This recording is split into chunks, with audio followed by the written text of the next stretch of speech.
Week 3 ended last night with 4 entertaining games, which ended up having some implications on the stage playoffs at this early stage. Let's get straight into what happened and see how my week of predictions ended up.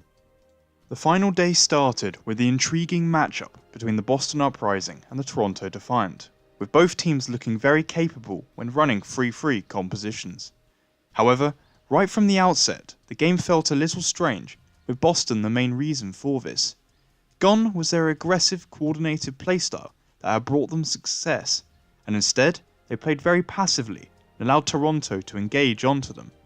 Unsurprisingly, the Defiant were more than happy to do this, and the trio of Ivy, Envy, and Neko proceeded to tear the Uprising apart in the early stages to take the control map.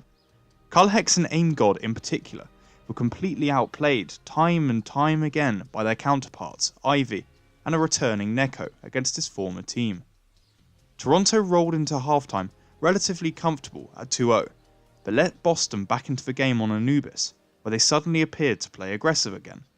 The Defiant lost their heads a little when this map went to overtime, and despite looking like taking the first point to match Boston, they in fact C9'd and gave Boston one map.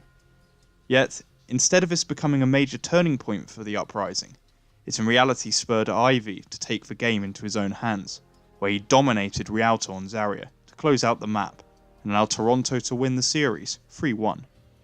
This win firmly cements Toronto as a playoff contender in this meta, whilst bringing questions back to Boston about why they didn't play in their usual aggressive manner. Hangzhou Spark took on the LA Gladiators in the following game, with both sides wanting a victory to recover some momentum and confidence after stalling at the beginning of this season.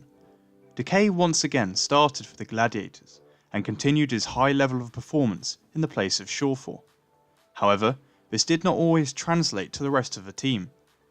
Hangzhou, after a bad last week, had noticeably improved their team coordination and engagement in teamfights, and this may have been down to the fact that they ran Gushui for the entire series and at no point subbed in Nosmite. The teams went into the half tied up, but LA were getting beaten time and time again due to what I can only assume is miscommunication between their front and backline, as Raw and Hydration were most often the first to fall in fights, whilst pushing in aggressively. In the end, this series came down to this difference in coordination, as the Spark took the final 2 maps narrowly to win the series 3-1. LA have to be concerned given their record about how this team is performing, and may look to switch more things up moving forward, whilst Hangzhou will be confident that they can return to their week 1 potential, with maybe Gushui leading the line on a permanent basis. The third game of the final day saw the winless LA Valiant take on a surprisingly strong Guangzhou Charge side. The talent is definitely there for the Valiant, who did not play particularly badly in this series, with Kuki again playing every map, all except for Kariv, who is increasingly struggling on the Zarya, as shown by having 3 of his Gravitons eaten on Ilios alone. That being said, the Charge had a great series, with Shu again showing off his quality, but it was Hotba who stood out the best, for not only his ability to shut down Kariv and his Gravitons, but also his numerous D.Va bomb kills throughout the series. In the end, this series became more and more obviously favouring Guangzhou, and they had guaranteed the series after map 3. On the final map Rialto, the Valiant actually put up an impressive defence, with Space standing out with some clutch D.Va bombs. But this all came too little too late, as the series finished 3-1 to the Charge. Guangzhou, like Toronto, had put themselves in a good position to challenge for the stage playoffs, whilst the LA Valiant's woes continued, as they became the first team to be officially eliminated from the Stage 1 playoffs.